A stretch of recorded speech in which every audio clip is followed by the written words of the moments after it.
guys, my name is Erin. This is my best friend, Sarah. Hi. You might know her from Sarah Recovers. Welcome to my channel. Welcome to my first video. Had to start my channel off with the one and only Sarah Recovers. Today we're going to be talking about finding your why in recovery. Sarah helped me do that, and so I wanted to bring her on and have her share her expertise in this because it's something that I personally I wasn't able to do for over a year in recovery, and once I found that why, it was a game changer. So Sarah, do you want to tell us how you kind of found your why in recovery? Yeah, so part of my eating disorder, a big component of it was exercise, and I hadn't had my period in 3 years at the point where I started recovery. And I realized that that actually could lead to osteoporosis, and that terrified me, not because of osteoporosis, but because of the hindrance of exercise.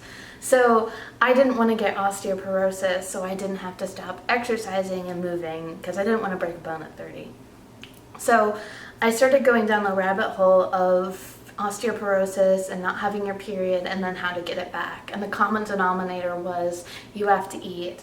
And I quickly realized so many more things. I got introduced to a lot of studies about eating disorders, a lot of guidances, and most of it was, eat a limit, a minimum of 25 to 3,500 calories per day, and that was terrifying.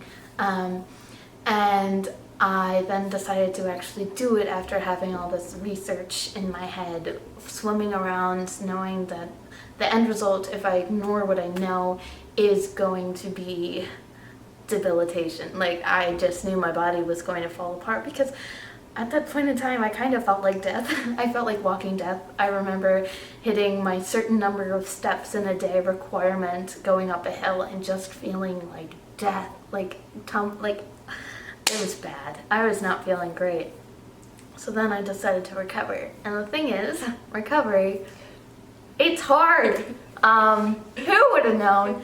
So my first recovery came with a bunch of panic attacks, just as sobbing, intermittent, with eating thousands of calories per day because I was in extreme hunger.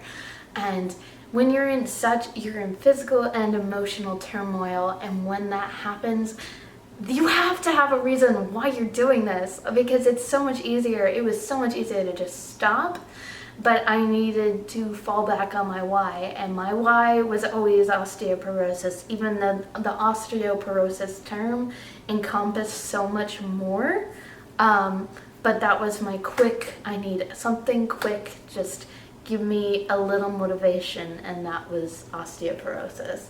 Also, I talk about my first recovery. I recently relapsed and started recovery again, and I'm at the good point again, but I just wanted to clarify that statement. So what would it look like when you would kind of fall back on your why? What would that look like for you? Sobbing on my couch, not wanting to go and eat another meal because I just had already surpassed by a mile the used to be daily average for calories, and then thinking, I do not want osteoporosis. I had 2 roads. I can, actually 3. I can recover, I can, and then live a good life. I can relapse, and then once I have 2 more options for relapse. I either relapse and start recovery again and go even higher on the weight scale, even higher on my body not trusting me, or I can die. And so initially I can choose, do I relapse or do I recover? And usually I chose recovery because I didn't want death or having to do it again. So it was I needed logic because I was feeling very not logical, very hot, sweaty, and terrified. Did you have the same why, or did your why look the same in both of your recoveries? The first recovery, you looked at me and I looked sick. I looked very skinny. My second recovery, it was hard because I looked somewhat normal. and that was hard to start extreme hunger in that state. But I knew I was half-assing it. I don't know if you can. Yeah. Okay. So it was still the thought of osteoporosis was in my head, but it was also just, I don't want to deal with this again. Because through my research, I'm going to backtrack a little bit. I had a lot of research that made me want to recover back in the day, osteoporosis. And then I wrote a thesis about it so like people could just have one resource where I had to like look for many. And I just wanted to give it to people as something you can look at this and have an easy resource so you don't have to like trace around the internet. In that it talked about atypical anorexia, and that was probably where I was in my second recovery. I didn't qualify as anorexic because my BMI wasn't 17.5, which is bullshit. But in atypical anorexia, you can have the same physical and mental setbacks. So yeah, it was to an extent fueled by osteoporosis, but I didn't want to deal with it again. I didn't want to be living half of my life, and that's what I was doing when I relapsed, and then I started again. Yeah, that, and thank you for sharing that. Sarah helped me find my why, because for my first year, I was in quasi recovery, but I was doing it because I knew I had to, not because I wanted to. Mm-hmm. And so any time I didn't want to eat, I didn't have a why to fall back on. And so it was very easy to convince myself to not eat. And so I just remember one day she was like, "What's your why?" And I was like, how do I find this why? I don't know. I just know I have to, but I can't figure out why I want to. And so do you remember what you, I don't know if I remember, do you remember what you said to kind of help me find my why? Or what advice you would give to other people to help them find their why in recovery? So you have to think about what you want to live for, really. What you want to be whole for, because you aren't whole. You can't give yourself if you're not giving yourself enough energy to function. So for me, it was, I wanted to live to be able to live right. So osteoporosis, heart conditions, suicide, all of these are huge risks in anorexia, and I didn't want to deal with any of them. I wanted to be able to live a long life, and I like being active, and I didn't want to be hindered from that.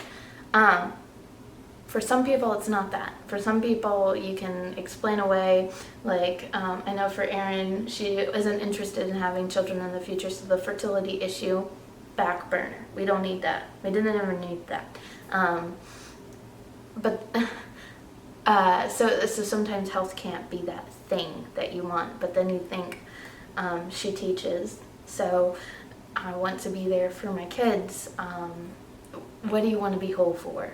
And for me, I wanted to be whole for the sake of being whole.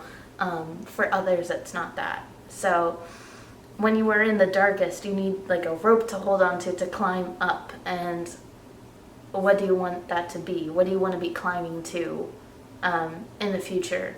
And then it needs to mean a lot. But yeah, I would say, why? Why do you want to be whole? Why do you want to not be living half a life? Because a lot of us, I think, have low self-images, low self-confidence, so we're fine, not giving ourselves what we need to function. But why are you not okay with that? What in your life are you not okay with giving yourself half of? If that makes sense. Yeah, I think it does. And then once Sarah helped me find my why, it started with my kids that I teach. And I kind of had to use them as a starting point for my why, because as I was entering recovery, I was teaching, and I knew I wasn't able to give them the teacher that they fully deserved. And then it kind of added on to I'm eventually going to adopt kids, and I don't want to be a sick parent. I want to be able to get down on the floor and play with my kids. And I needed to pick something even further into the future for my why, because when it was the meal in front of me was my enemy, I was like, what is going to be worse, eating this meal or my kid being like 6 and we play football and I break my arm because I'm weak and I can't do it? And I was like, that is worse. And so having that like long-term, what's the phrase I'm looking for? Short-term versus long-term, not gratification, but gratification, that will work. And so the short-term like dissatisfaction with what I was doing was going to feed into my long-term like satisfaction, my long-term gratification. And that's like what I needed, was that long-term like end goal of being like a happy and healthy mom. And like that had enough weight to be the rope that could pull me out, when before I would pick things mostly based on other people and not myself. And you can't recover for other people. At least I don't think so. I don't want to speak to anyone else's recovery, but when I tried, I couldn't do it. I couldn't. They were not, you have to do it for yourself because you're only living for you. Yeah. And so Sarah helped me find something that had enough weight. And so I remember being like, I can't do it. And she was like, you're why? And I was like, my kids need a healthy mom. And I got mad at my future kids because my future kids are making me eat food, and that was really rude. But now I'm like, I'm close, one step closer. Is it 45 years in the future? Yes, I'm not being a mom anytime soon, but it's gonna happen, and they're gonna have the mom that like they deserve. And so just that was like a tool that I was like wishy-washy, hippie, whatever, find your why, and Sarah helped me do it, and I was like, oh, I get it now. And so I wanted other people to have that tool because it wasn't as easy for me as it was for Sarah to find it, but it was like, it like helped transform my eating disorder recovery. And so I wanted to give her expertise to the internet and finding that, because it's worth sitting down and figuring out what holds the weight that's gonna help you gain the weight.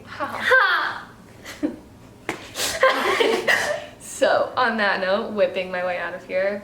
If anyone, this is first video, if anyone wants to comment their why down below, like, comment, subscribe, just kidding. But seeing other people's, I think, can be inspiring and motivating and inspirational if you're struggling to find your own why like I was.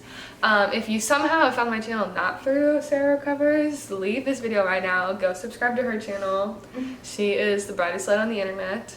And you're gonna love her channel. Thank you for coming on. Of course. Thank you for helping me start my channel. Eventually I'll have a name. By the time I post this, I'll have a name. So thanks for stopping by, whatever my channel is gonna be called. And stay tuned for the beginning of the vlogs that I filmed like months ago. I'm so excited to watch them. I haven't seen them. Yes. Okay. Thank you, friends. We're gonna go eat some biscuits. Bye, y'all. Bye.